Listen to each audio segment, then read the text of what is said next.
Alrighty, everybody. Good morning.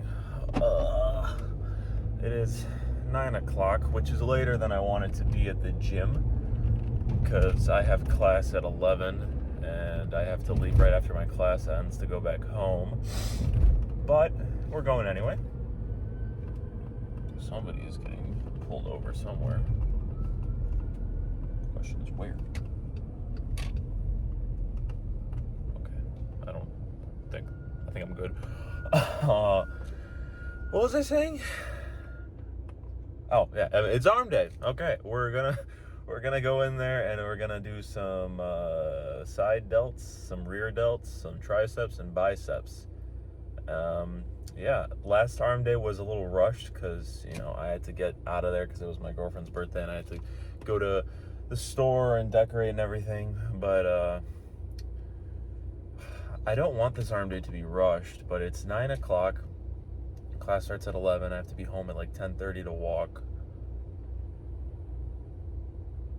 So worst case scenario, I don't attend my class. I'll see. My class today isn't optional, but I looked at what we were talking about and it's stuff I already know. So if I determine it's in my best interest to just get a complete lift, then I'll do that. Because it's Friday. I'm tired. And I don't know how much I'm going to be paying attention in class anyway, so. Plus, he uploads the lectures afterwards onto the website. So if I really don't understand the slides, I can always watch the lectures. Yeah, plus I don't want to... Hold on.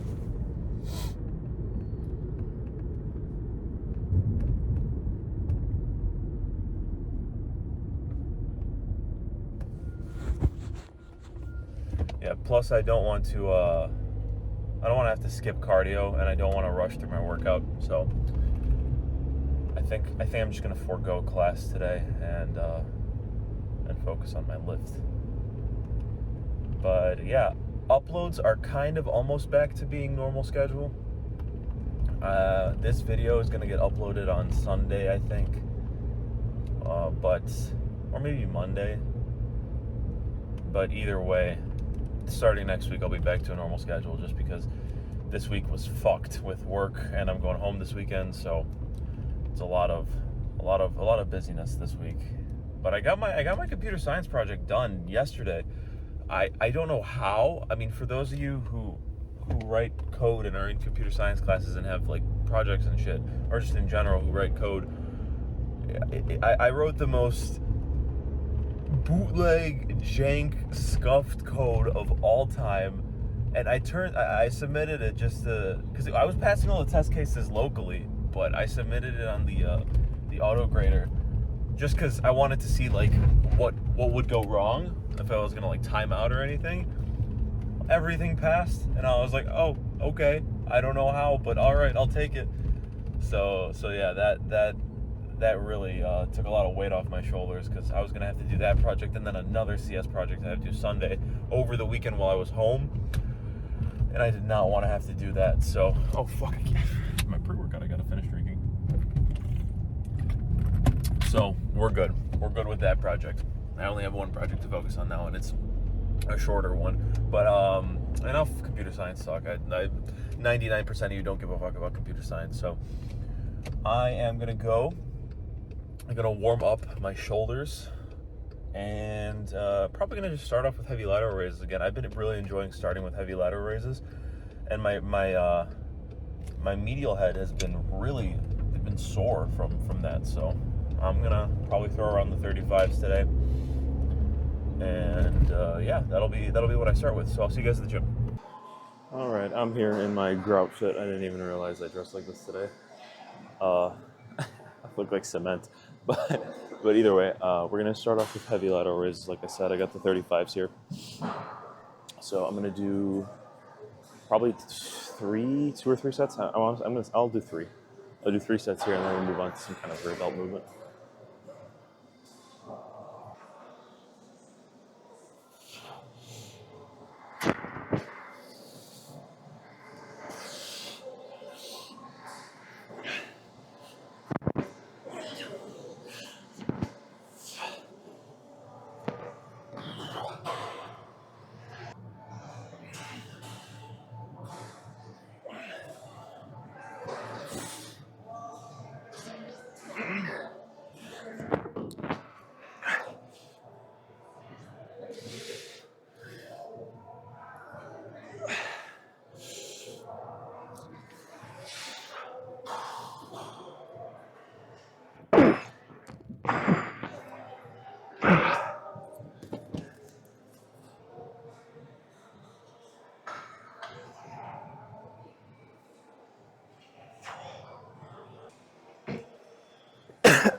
that. I did these a week ago, and I enjoyed them.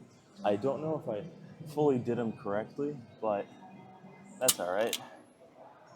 Right on here, yeah. So it's essentially like a rear delt thing, and you go like this. It's easier to demonstrate than to explain. Uh, I said this last week, but I've seen people do this on YouTube and shit, and it looked pretty good and it felt pretty good. So I'm gonna do it again.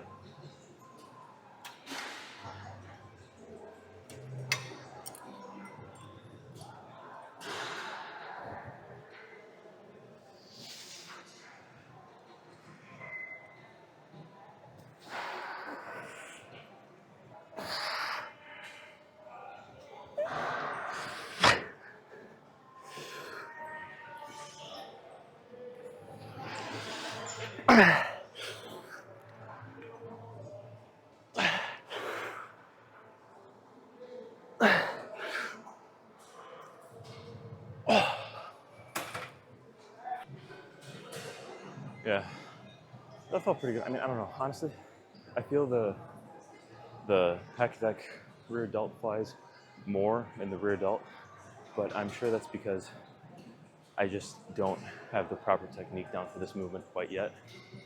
That's all right. I can use this time to kind of get the technique down, so then I can actually incorporate this into my routine and have it be effective. That's another way to train rear delts. Oh. What do we have after this? I think skull crushers I'm going to do next. Yeah, probably skull crushers.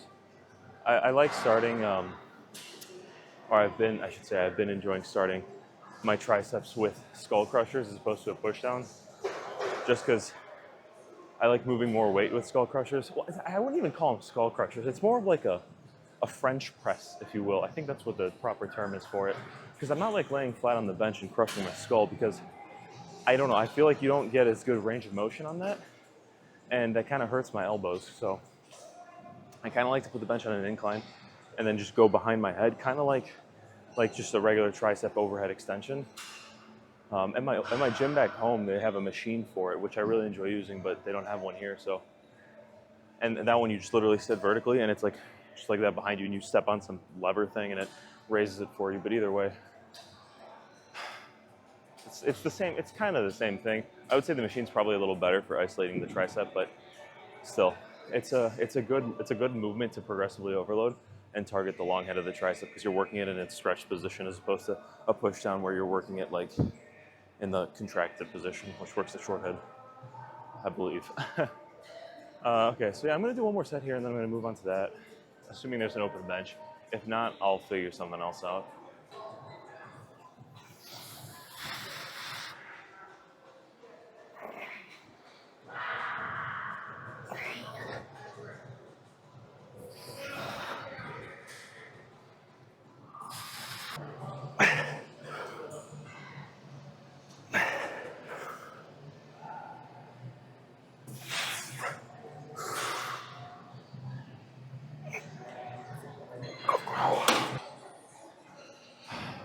I feel like over the past year and a half of my serious training, my triceps started off pretty good, but I never really improved upon them, just because I always, triceps were always at the end of my lifts because I did push-pull legs, and I never really just either progressively overloaded or trained them really hard. So I kind of want to improve that about my physique.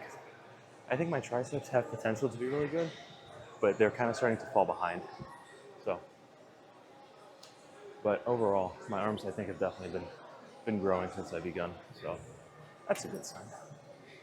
And this bulk is going to be different, because when I started lifting seriously again in January, I wouldn't say I didn't progressively overload, but I wasn't meticulous about it. I didn't really track my lifts at all. I knew when I was going heavier than I had before, but that was only on like main lifts, like bench, squat, and deadlift, which I did see some improvement in those.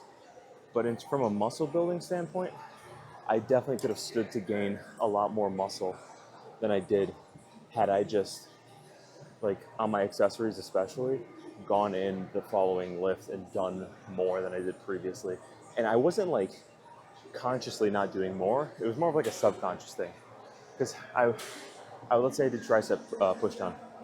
There's a lot of like small intervals on the plates, and I wouldn't remember if I did like 34, 38, 40 pounds, you know what I mean?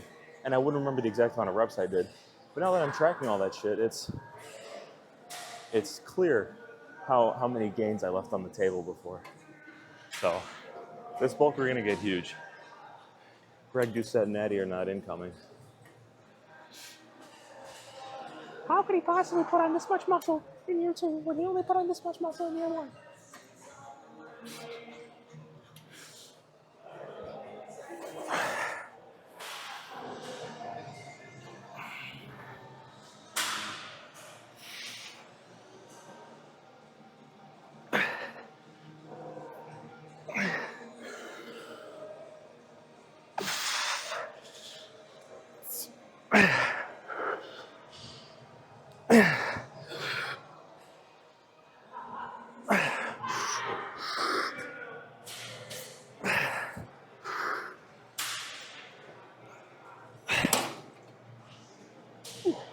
Oh, I'm getting lightheaded from that. All right, let's go do incline curls.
All right.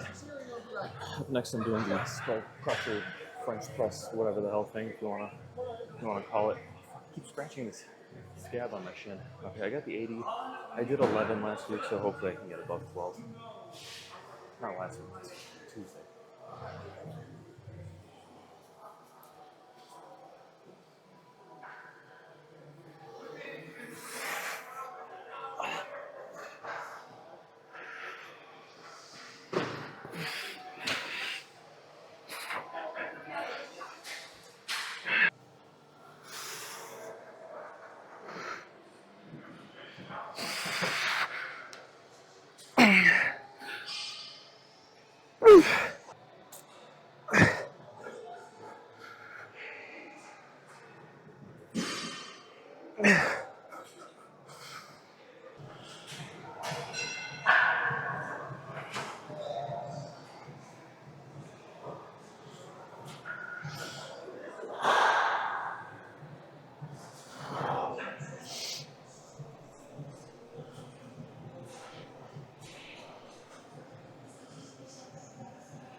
All right, we're back on this preacher curl machine.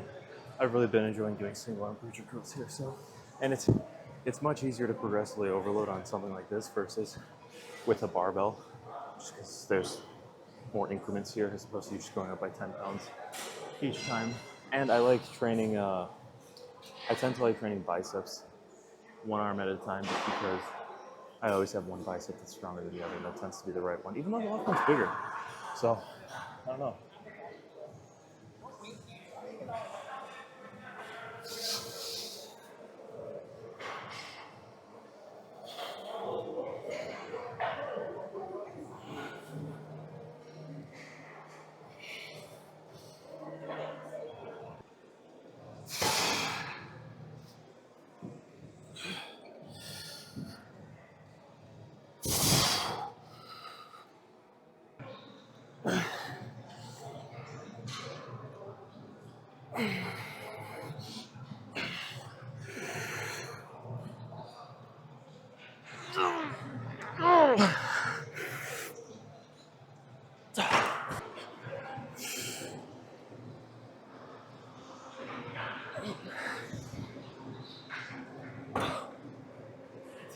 had to assist myself a little bit there. Oh, it's another thing I could be doing is getting that last few like squeeze reps out by helping myself. I didn't even think about that. Who needs a spotter when you can just use your other arm? All right, by some absolute miracle, the room with the good lighting is open. So we're gonna do our posing in here today.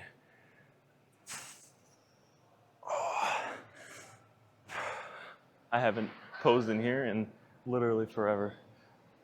Oh, but it's sick. The lighting in here is sick now. Okay.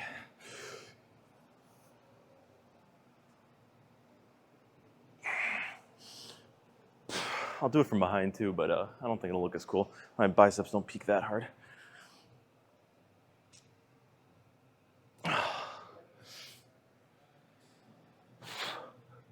Oh, I forgot I did shoulders too. Yeah, I mean, fuck, that's sick. Hopefully the camera is cool. Oh, yeah, biceps are pumped, triceps are pumped, and that's it. I'm gonna go and do cardio now, so. So I will see you guys in the car. Okay. Man, I don't know what it is. I think my pre-workout might have like some kind of fat burner in it, but I feel like I sweat like crazy now. Like I'm a sweaty guy, don't get me wrong. I got them fucking Eastern European thick hair, sweaty ass jeans, but I feel like ever since I started taking my pre-workout, I've just been like drenched in sweat. Especially when I do cardio, you know? But either way, damn, this is the shit that fucking OJ ran away with when he killed his wife, or allegedly killed his wife. But anyway, that was arm day. That was a sick lift. That was a sick lift. It wasn't the best lift, you know. It wasn't like, you know, #1 lift of all time, but fuck, you know, every lift can't be #1 lift of all time. There can only be one #1 lift. So, but I mean, shit, every lift isn't a sick lift. Don't get me wrong. Some days I just like, you know, the stars don't align, and you have a shitty lift. But that's all right. You know, you need the shitty lifts to really appreciate the great lifts. And what separates the good from the great is going in on those shitty days and getting that shitty lift in, and still trying your hardest even when it's a shitty day. Because you can easily just say, oh, fuck it, you know, I don't feel good. It's going to be a shit day at the gym today. I may as well not even go. Rather just stay home and relax. Or you can say, you know what? Maybe I didn't sleep enough. Maybe I didn't eat enough. Maybe I didn't drink enough water. Whatever it is. Maybe I'm just tired. Maybe I just don't feel like working out today. If you go in and you hit that shitty lift and you try to make it as unshitty as possible, those shitty lifts add up. Those shitty lifts are what separate the good from the great. And you can't become great if you don't endure the shitty lifts. I've endured my fair share of shitty lifts. But that's what it's all about. It's going in and doing it, you know? Also, it's falling in love with the process, you know? It's falling in love with the journey rather than the destination. Because if you love working out, or whatever it is, whatever your goal is, if you love the journey, then the destination is just a fucking side piece, you know? The destination is just a reward you get for doing something you already like doing. Like, I love working out. I love lifting. It's my main source of entertainment. I love going in there and pushing myself harder than I did before and increasing the weight and seeing those. I mean, not even seeing the numbers go up. Seeing the numbers go up is another side benefit. I just like going in and lifting weight. It's fun. So whatever that destination is, my physique, my strength, my YouTube channel, whatever it is, that's all just a secondary reward, because I'm in love with the progress. I'm in love with the action of chasing my goals. You know? I mean, it's a cliche to say it's about the journey, not the destination. But I mean, there's something to that, you know?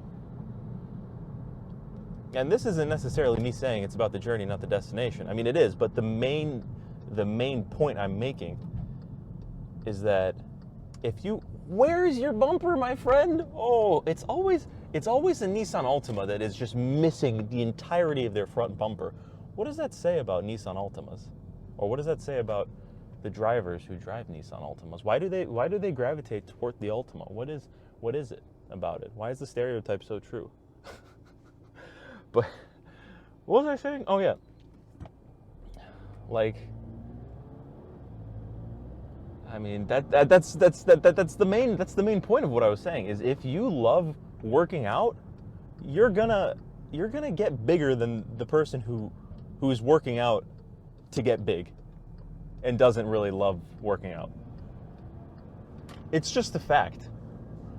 Because if you love working out, you're gonna maximize your time in the gym, and you're gonna maximize the quality of that time in the gym, and you're just gonna keep going harder than, here's Greg Doucette again, harder than last time. You're gonna go harder than last time. And that's what it's all about. I mean, think what you want about the man, but he's got a hell of a slogan. It's true, because that's what it's all about. That's progressively overloading right there. Progressive overloading is going harder than last time. And it doesn't have to be in the weight. It doesn't even have to be in the reps. As long as you work harder every single lift, it's impossible for you not to see progress. I mean, if you go in and you do literally identical workouts every single day, you don't change any variables or improve on anything or work harder or put in more intensity or anything like that. It's literally copy paste, same intensity, same volume, same weight, all that. My longboard's in my trunk and it's like rolling around back there, and it sounds like there's a person trying to escape from my trunk. But if you go in every week and you just do the same shit, how are you going to expect to grow? I mean, Einstein, I'm pretty sure it was Einstein, defined the definition of insanity as doing the same thing over and over again, expecting different results. You're literally insane if you go to the gym every week and do the same thing expecting to get bigger. I mean, it's true. Like, it's literally a fact. I mean, maybe when you first start lifting, you can go in and do the same shit and you will see some gains, yeah. But once you're committed, once you're in here, once you've joined this cult of gym bros, you gotta up the intensity. You gotta beat yourself. Look, a lot of people like to compare themselves to other people, especially in the age of social media. Everyone's comparing their physiques, their strength, their looks, all that shit to other people. That's the worst thing you can do. You gotta take all that bullshit and throw it out the window. I don't care if you have to unfollow everybody. I don't care if you have to unfollow everybody in the whole, just delete all your social media. I don't care if you have to unsubscribe from me. Just do whatever you have to do. Stop comparing yourself to other people. There is one person you should be comparing yourself to. Only one. And that person is you. You need to look in the mirror every single day, at home, at the gym, and you need to say to yourself, I'm going to crush this motherfucker into the dirt. I am going to destroy him. Okay? Whatever he is, whatever he may have done, however he may look, I am going to absolutely own this fool. And I'm going to make him look like a bitch. And you just got to be better than yourself. If you don't chase that desire, what the fuck? It's a dude riding a bike, essentially laying down. That's sick. It's like a tricycle, actually. Oh, never. Interesting. What was I saying? If you don't go and just not beat yourself into the ground, but strive to be better than yourself than you were yesterday and the day before that and the day before that, constantly trying to improve, and you'll never improve. Okay? And you don't do that by comparing yourself to other people, because that's the worst thing you can do, because you don't know how long they've been working out. Let's talk specifically in the context of the gym. You don't know how long that other person's been training for. You don't know what they could or could not be taking. You don't know their genetics. It's all these factors are completely just counterproductive for your brain to compare themselves to. You should not be comparing yourself to anybody but yourself. Because you know what you've done, and you know that you can beat yourself if you just try harder than you did before. So stop comparing yourself to everyone online. forget about that, you know? That's also going to demotivate you from wanting to, you know, you see these people and you're like, damn, I don't look like this yet. Well, shit's not going to happen overnight. What you need to do is you need to, taking progress pictures is a really good way to keep yourself motivated. If you struggle with drive and like determination, taking progress pictures is a great way to give yourself that temporary like dopamine boost of, wow, this is actually working. Take pictures every single day, and then if you're ever feeling like, man, I don't see any results, go back a couple months and look at yourself, and I guarantee you will see a huge difference. But if you go and you look at compare yourself to someone online, you go and you compare yourself to like David Lade, well, I mean, unless you're bigger than David Lade, that's you know, you're not going to feel that good. So just, you know, it takes time. Shit doesn't happen overnight. It takes time and it takes discipline. So the main things here are you need to have dedication. You need to have dedication and discipline. Go every single day, even when you don't want to. You need to have intensity. You need to work as hard as you possibly can.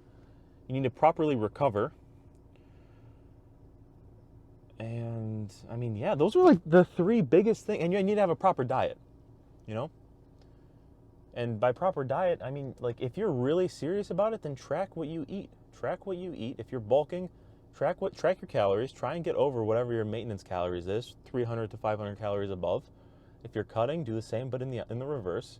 And if you're meticulous about it and you do it every single day, and you just don't stop doing it, even on days, the biggest thing, like I said before, is doing the things you have to, even on days where you don't want to. And those days will come. I mean, trust me, I've woken up here like in the past couple of months, and I've never like not wanted to go to the gym just because that's literally what I do for fun. But there's days where I'm like, I don't feel like tracking my calories today. It's you know, I'm just gonna eat, but I do it anyway because I have to. All right. That's enough TED Talk for today. It's really easy. It's really easy. I don't know what I want to say. Chasing your dreams is hard. If it was easy, then literally everybody would do it. But you see that there's billions of people in the world who just settle. And all it takes is a little bit of discipline and a little bit of determination, and you just not giving up. You know, it's not about how hard you get hit. It's about how hard you get hit and get back up again. And the motherfucker who gets punched in the face day in and day out and gets back up and is ready to get punched again, that motherfucker will outlast any person who gets hit and stays down. So just don't stay down. Keep going. I believe in you.